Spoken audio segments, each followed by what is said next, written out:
దేవుడి నుండి ఒక అద్భుతం నువ్వు చూడాలని ఆశపడితే, ఒక బ్రేక్ త్రూ నీ జీవితంలో నువ్వు పొందుకోవాలని నిజంగా నువ్వు కోరుకుంటే, నువ్వు చేయాల్సిన పని ఏంటో తెలుసా? నీ చుట్టూ జరుగుతున్న ప్రతికూల పరిస్థితులను చూసి దేవుని మీద గాని, దేవుని సేవకుల మీద గాని, లేదా నీ కుటుంబ సభ్యుల మీద గాని సనగడం కాదు నువ్వు చేయాల్సింది.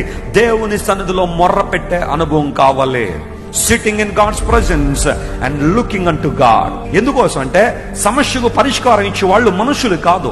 సమస్యకు పరిష్కారం ఇచ్చే వాళ్ళు నీ చుట్టూ ఉన్న పరిస్థితులు కాదు, కానీ ఆ పరిస్థితులను తన ఆధీనంలో ఉంచుకోగలిగిన దేవుడు నీ సమస్యకు పరిష్కారం ఇవ్వగలడు. గనుక లుక్ అన్ టు గాడ్. దేవుని వైపు నువ్వు చూడాల్సిన సమయం వచ్చిందే.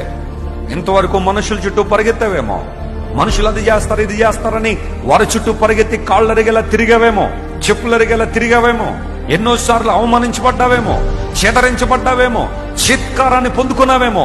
దేవుని బిడ్డ మాట్లాడుతున్నాను, దేవుని సేవకునిగా, this is the time to